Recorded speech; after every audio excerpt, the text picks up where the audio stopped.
कल एक सवाल उठा मेरे मन में। बसंत पंचमी मनाई गई, सरस्वती पूजा हुई, बहुत से स्कूलों के बहुत से सोशल मीडिया पे मैं कंटेंट्स देख रहा था उनके कैनवा से बने हुए।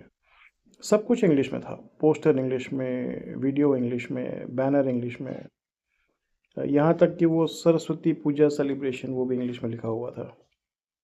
अब एक सवाल है, थोड़ा सीधा सीधा सा है, यह श्रद्धा है या सिर्फ शो ऑफ या काइंड ऑफ मार्केटिंग? सरस्वती ज्ञान की देवी है, भाषा ज्ञान का माध्यम है, और अगर हम अपनी ही संस्कृति के पर्व पर हम अपनी ही भाषा को किनारे रख दें तो फिर हम बच्चों को क्या संदेश दे रहे हैं?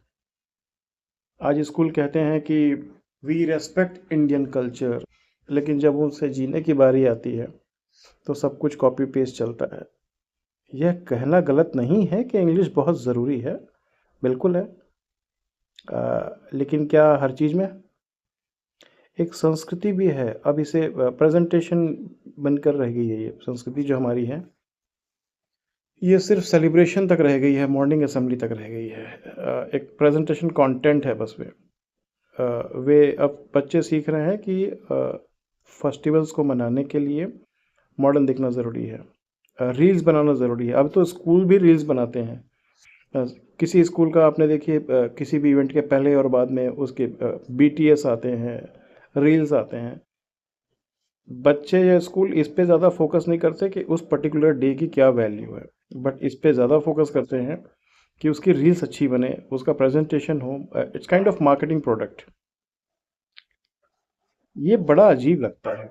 स्कूलों का काम है संस्कार देना, संतुलन सिखाना, यह दिखाना कि आधुनिकता और परंपरा साथ चल सकती है। तो ये बहुत अ, अजीब लग रहा था मुझे कि मैं कैसे इसको एक्सेप्ट करूं। अंदर से खोखला लगा नज़र आता है। तो अगली बार जब आप सरस्वती पूजा मनाएं या कोई ऐसा धार्मिक, लक्ष्मी पूजा करें या कोई और पूजा करें, तो थोड़ा सोचिए कि ये सेलिब्रेशन होगा या प्रेजेंटेशन होगा। बच्चों को समझाइए। स्कूल तो शायद अब मार्केटिंग ब्रांडिंग तक ही सीमित रह गए हैं। उनके लिए सिर्फ ये एक प्रेजेंटेशन है, एक शो है, इंडियन फेस्टिवल।